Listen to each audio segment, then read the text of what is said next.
Welcome to our channel. आज इथे मी तुम्हाला मस्त ब्राह्मणी पद्धतीची साधी सिंपल अशी कढी बनवून दाखवणार आहे। त्यासाठी इथे मी दही घेतलेलं आहे पातेल्यामध्ये।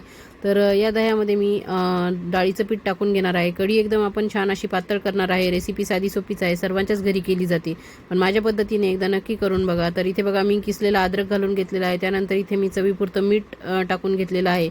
तर अशा पद्धतीने हे इथे सर्वच जे बॅटर आहे हे मी खाली तयार करून घेणार आहे। इथे चवीपुरतं साखरसुद्धा मी इथे टाकून घेतली आहे आणि विस्करच्या साहाय्याने हे सर्व एकजीव करून घेणार आहे।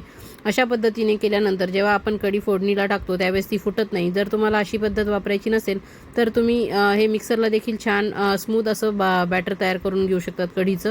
तर व्यवस्थित हे विस्करनी आपल्याला फेटून घ्यायचं आहे, छान एकजीव करून घ्यायचं आहे। तर इथे मी पाणी टाकून घेणार आहे आणि परत एकदा विस्करने छान हलवून घेणार आहे, मस्त मिक्स करून घेणार आहे हे।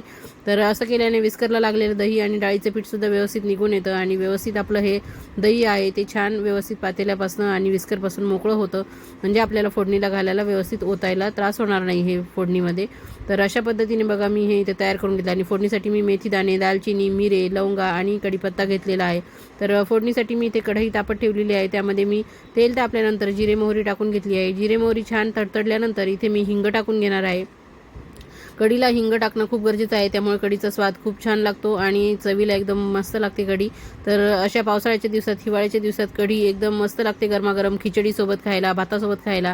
तर हे सर्व फोडणीचं साहित्य मी इथे टाकून घेतल्यानंतर इथे मी हिरव्या मिरच्यांचे तुकडे करून घेतलेले आहे। तुम्हाला जर तुकडे टाकलेले आवडत नसतील तर तुम्ही इथे थोडंसं मिक्सरमध्ये वाटून घ्या किंवा खलबत्त्यामध्ये कुटून मिरच्या घालू शकतात। तर ह्या व्यवस्थित परतल्यानंतर आपण सर्व बॅटर तर खाली तयार करूनच ठेवलेलं होतं, फक्त ह्या मिरच्या परतल्यानंतर ते आपल्याला इथे टाकून घ्यायचं आहे। तर आपलं सर्व रेडी आहे, त्याच्यामध्ये साखर, मीठ, अद्रक सगळं घालून ठेवलेलं आहे। तर ते अशा पद्धतीने फोडणीला टाकून घ्यायचं आहे आणि अजून थोडंसं पाणी टाकून मी ही कढी पातळ करून घेणार आहे, कारण आमच्याकडे पातळ कढी आवडते, खूप घट्ट कढी आवडत नाही। तुमच्याकडे आवडत नसेल तर तुम्ही पाणी जास्त ॲड करू नका।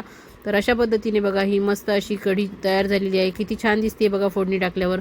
तर आमच्याकडे गरमागरम कढी प्यायला देखील आवडते, तर तुमच्याकडे आवडते का मला नक्की कमेंट करून सांगा। आणि माझ्या पद्धतीने जर कढी तुम्हाला करायची असेल तर व्हिडिओ शेवटपर्यंत बघा, कुठेही स्किप करू नका। तर अशा पद्धतीने ही माझी कढी तयार आहे। कढीला छान उकळी येऊ द्यायची आहे आणि कढी नेहमी अशा पसरट भांड्यातच केल्यावर ती उतू जात नाही। पातेल्यात वगैरे अशी खोल भांड्यात केली तर ती लवकर उतू जाते आणि सगळी खाली सांडते। तर अशा पद्धतीने मोकळ्या अशा कढईमध्ये किंवा पसरट भांड्यामध्ये तुम्ही कढी फोडणी टाकून घेत जा, म्हणजे तुमची उतू जाणार नाही। आणि इथे मी वरतून कोथिंबीर देखील पेरून घेतलेली आहे। तर गरमागरम कढी तयार आहे, या प्यायला। आणि कशी वाटली ते नक्की सांगा। थँक्यू, धन्यवाद।